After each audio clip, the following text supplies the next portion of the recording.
ഇന്നല്ലാഹ യർദാലക്കും സലാസൻ എന്ന് പറഞ്ഞത്. അള്ളാഹു നിങ്ങൾക്ക് 3 കാര്യങ്ങൾ തൃപ്തിപ്പെടുന്നു എന്ന് പറഞ്ഞാൽ ആ 3 കാര്യങ്ങൾ അള്ളാഹു നിങ്ങളോട് കൽപ്പിക്കുന്നു എന്നതിൻ്റെ അർത്ഥം. അള്ളാഹുവിൻ്റെ തൃപ്തി അള്ളാഹുവിൻ്റെ കൽപ്പനയെ അനിവാര്യമാക്കുന്നു, അള്ളാഹിൻ്റെ കൽപ്പന അള്ളാഹുവിൻ്റെ തൃപ്തിയെയും അനിവാര്യമാക്കുന്നു. രണ്ടും പൂരകങ്ങളാണ്. തൃപ്തിപ്പെട്ടത് അള്ളാഹു കൽപ്പിക്കുന്നു, കൽപ്പിച്ചാൽ അള്ളാഹുവിൻ്റെ തൃപ്തി അത് വരുന്നു എന്നുള്ളതാണ്. എന്നിട്ട് ആ 3 കാര്യങ്ങൾ പറഞ്ഞപ്പോൾ അൻ തഅബുദൂഹു വലാ തുശ്രികൂ ബിഹി ഷൈഅ വഅൻ തഅതസിമു ബിഹബ്ലില്ലാഹി ജമീഅൻ വലാ തഫറഖു വഅൻ തനാസഹു മൻ വല്ലാഹുമുല്ലാഹു അംറക്കും. ഇതാണ് നബിയുനാ മുഹമ്മദ് സ്വല്ലല്ലാഹു അലൈഹി വസല്ലം തങ്ങൾ പറഞ്ഞ അള്ളാഹു തൃപ്തിപ്പെടുമെന്ന് പറഞ്ഞ 3 കാര്യങ്ങൾ.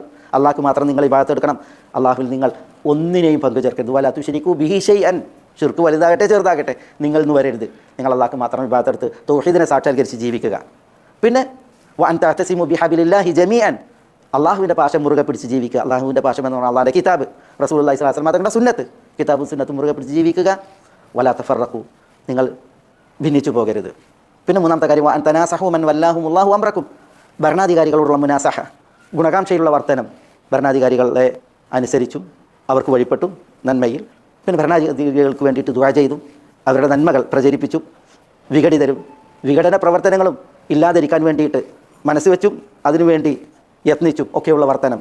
അതാണ് മുനാസഹ ലിമൻ വല്ലാഹുമുല്ലാഹു അംറന.